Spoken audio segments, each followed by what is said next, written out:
Hi everyone, welcome to my channel, or welcome back to my channel if you've been here before.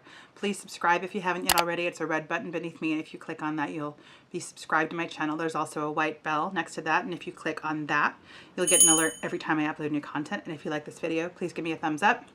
That would be super cool. Today's video is the 17th in a series where I am taking a video from the Rae Morris Makeup Masterclass book and I am making it my own based on my skin type and skin color and my makeup collection. Today's look is called So Audrey, and obviously Audrey Hepburn, which I look nothing like. And this woman, I think, probably with a naked face, looks a bit like Audrey Hepburn, so not fair, but still, I'm really appreciating this. So, if you'd like to see how I got this look, please keep watching. Step one begins with prepping the skin and then applying a translucent powder to the eyelids. I'm going to begin actually with my MAC Paint Pot in Painterly. I have been doing some experimentation with hot pink eyeshadows, and I do have a little bit of discoloration on my lids from that. So I just want to cover that up. That will go away naturally. I'm not going to work too hard at it, but just wanted to, I'm not going to work too hard at getting that off of my eyelid. So covering it up is good. That will come off soon with washing. All right, then apply a translucent powder to the lids. I'm going to use my Kat Von D Lock-It powder because the next thing that we're applying is pretty dark. Could be really dark, and I don't want it to be dark. So I'm just going to apply some of that all over my lid so that when I do the next step, it's not too dark. Okay, and then the next step, and this is still in step one, but the next portion of step one is to apply a wash of navy blue to the eyelids and then turn the brush upside down to blend. This technique keeps the eyeshadow close to the lash line. Having a clean brush on standby will also help you with blending. So what I think what they're talking about is this, kind of turning it upside down and pushing it close to the lash line. I'm just brushing off some of the fallout of that powder. So I'm going to use MAC Zinc Blue, and I'm using this same brush that I used for the loose powder, and I am really going to try to make this be light. So I picked up some on the brush, not a lot, you can kind of see it there, because looking at the picture it's really light. And actually with the pink kind of peeking through a little bit on my lids, it'll make this a little bit more kind of lavender. And she's not saying how high up to go, but most of the looks in her book go up just beneath the brow bone, and it also looks similar in the picture. So I think I feel pretty safe in doing that. It's interesting that we're using a navy for a wash. Not that it's navy, but interesting that we're using such a dark color for a wash. I think when I'm using dark colors, I'm often really trying to make the color highly pigmented and kind of really come through. And with this, you were really looking for a wash. And I will take a clean brush for blending. I'm taking this, it's a Luxie medium angled shading brush. And she did say to turn the brush upside down to get it as close to the lash line as possible, but I'm more concerned with just blending this as much as possible. And apply a little bit more. Okay, then we are cleaning up, still on step one, we're cleaning up any fallout. And we are applying a light foundation and concealing and defining eyebrows. So I don't really have any fallout. So for foundation, I'm going to use my Fenty Pro Filter in 150. I'll speed you through that.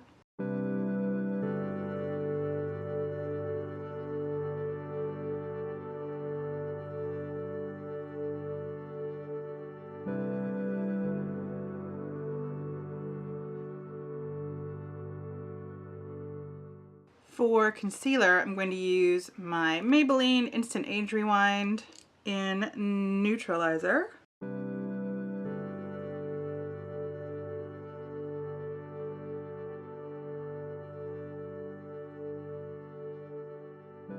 And then I'll set that with the Kat Von D Lock-It powder. Moving on to eyebrows, we're defining. I'm going to use my Anastasia Brow Wiz in dark brown. I'll speed you through that.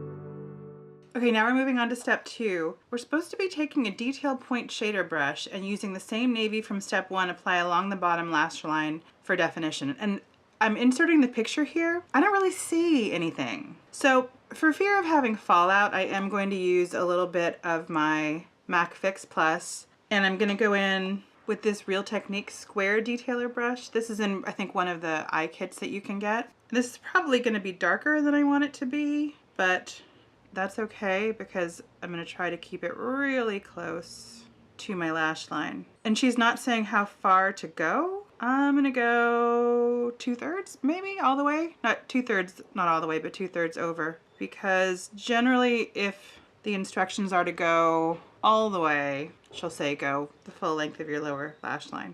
And yeah, I'm not sure, I don't really see it in the picture. So more definition I think than in the picture, but doing my best. Still in step 2, and this is really confusing, I've never seen this before. She's saying to contour the cheeks and then use the contour color as a blush by sculpting it up into the cheek. So all of the contour colors generally that I have are pretty taupey and cool and kind of gray, and not anything that I would want to put on my cheeks. I think I'd look pretty deathly, not deadly. I might look deadly.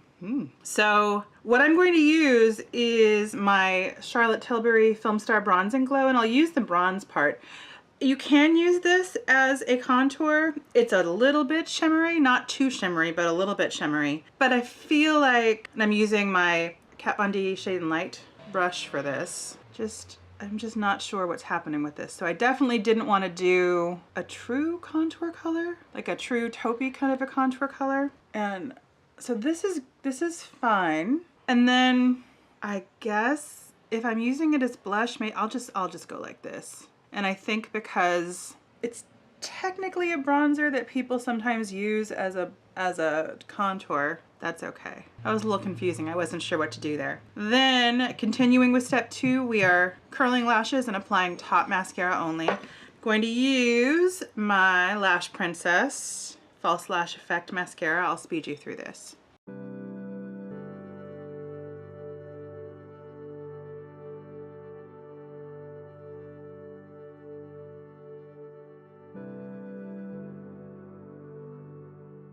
All right, moving on to step 3, we're supposed to apply a creamy white pencil to the inner rim waterline of the eye, so the bottom part of your eye. I'm not going to do it because the looks in this book have the general steps, and then they move on to kind of the extra things, and I'm going to do the extra things, and I'll address my waterline in the next step. So if I were doing this, I'd be applying white to the inner rim waterline of the eye and try to avoid getting it onto the bottom lashes. Then we are powdering all over to make the skin look velvety and less shiny. So for that, I'm going to use my IT Cosmetics Bye Bye Pores. I think does this come loose and in a compact? I'm not sure, but I like being able to kind of roll it on. Not roll it on, but kind of press and roll. Then we're applying mascara to the bottom lashes, and I'm assuming that it's happening at this point because I may have, if I had done the white, I may have gotten some of the white under my eyes on my lashes.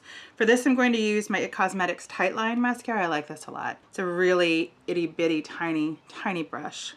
And I don't always do bottom lashes, but sometimes I feel like they give me a shadow under my eye, but sometimes it's just nice to have long lashes. And then the end of step 3, we're finishing off with a nude soft brown lipstick. Remember that brown lip shades can make not so white teeth look not so white. So opt for a rose shade instead. So I'm gonna use my ColourPop Lippy Stick in Lumiere. I'll speed you through this.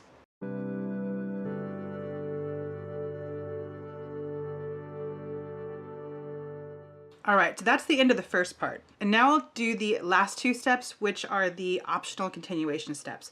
This is not in the book, but I'm going to apply some IT Cosmetics Perfect Setting Powder all under my lids in the event that I get fallout. And just really want to, because it's gonna get black in a second here. Okay, that's good. If I truly wanted this look to be navy, which is just like a wash of navy, I probably would have waited until this pink went away a little bit, because it's actually this really pretty color of violet, which I'm not complaining about, but because I'm not going to leave it there, it doesn't really matter.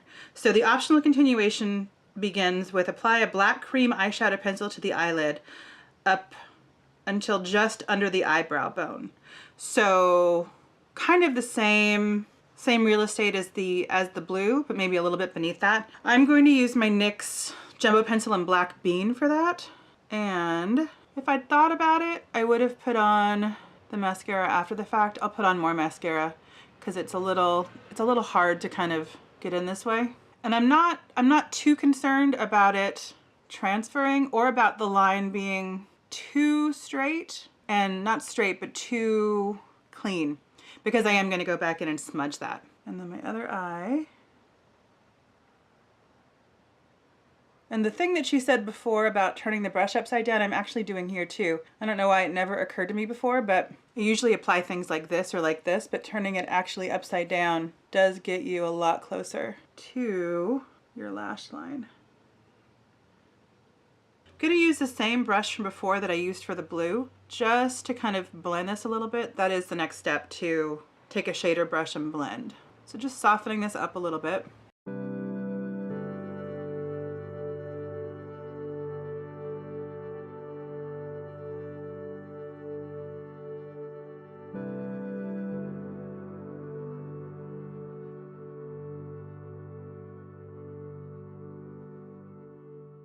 And this is not in the book, but this is the reason why I put down the face powder. I'm gonna set this. And I'm gonna set this with Dark Matter from the Melt Dark Matter palette. And I'm gonna use the same brush. I'm just gonna flip it over. And I'm gonna tap it. So I really don't wanna get any fallout, although I have my powder under my lids, but just this is helpful. So part of the reason why I'm doing this is to set it so it doesn't move around.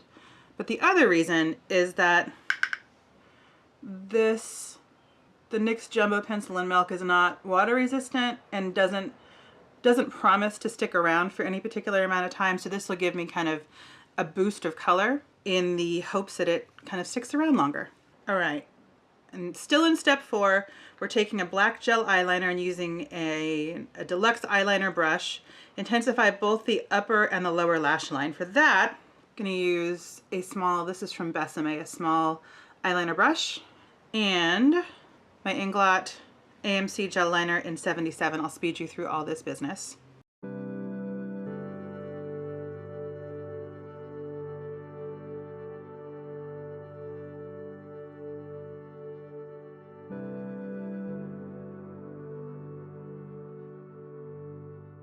Okay, so that's done. Then at this point, I'm gonna brush this away. I don't need no more powder happening up here on my lids. So no fallout to be concerned about. Step 5, apply a black pencil to the inner rim of the lower waterline quite heavily, then smudge the same pencil into the upper eyelash line. So I'm gonna use my Marc Jacobs in Blackout. What she is not saying here is whether or not to use a waterproof or a non-waterproof pencil. What she generally says, and this confuses the heck out of me, I changed my mind. I'm going to use my Urban Decay 24/7 in 0 because this is a finer point. That's the problem with roll-up liners, lip or eye, is that you can't really ever get a fine point. Sometimes you can. Sometimes, confusingly, they come with a sharpener on the bottom that even if you're not sharpening them coming up, there's a little sharpener that you can use to make the point finer.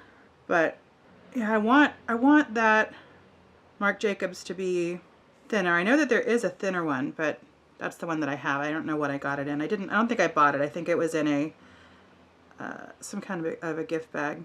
So what I was saying was that in the Charlotte Tilbury book, she generally wants you to be using a kohl pencil because it's easier to work with, because you can move it around, you can blend it better, you can blend it easier, you can blend it more quickly. And she also generally doesn't want you to use waterproof on your waterline, which I just don't understand. She's a big proponent in kind of touching up. And I get that makeup's ephemeral, you take it off and everything, but if you can do something to make it last a little bit longer, I'm going to do it. And I know that using a pencil like this is going to have it stick around in my waterline a little bit longer. And then smudging the same pencil into the upper eyelash line, I think she means in your tight line. So I'll do that. Your tight line is this kind of area of skin between your lashes and your eyes. I'm not really good at doing that, but especially when you're using this much black, it's good to have as much of it covered so there's not a pop of something that's not black. And then we're still in step 5, and this is the last step, using the same pencil and an eyeliner brush, join the top and the bottom eye lines, finishing with a light little flick. So I'm going to use the same AMC, Inglot AMC 77 liner to join these guys, and they're already kind of joined, and they're joined not with the pencil, but with, those are the lines that I made with the gel liner. And look at me exercising restraint and making it a little flick. And that is it. This is much darker than I normally go for, but I like it. I don't look like Audrey Hepburn. This woman looks like Audrey Hepburn a heck of a lot more than I do, but I'm appreciating doing something a little bit more smoky than normal. So thank you so much for watching. A lot to do in the world, a lot to do on YouTube, and it means a lot to me that you took some time to spend with me today. Take care, and I'll see you again very soon. Bye.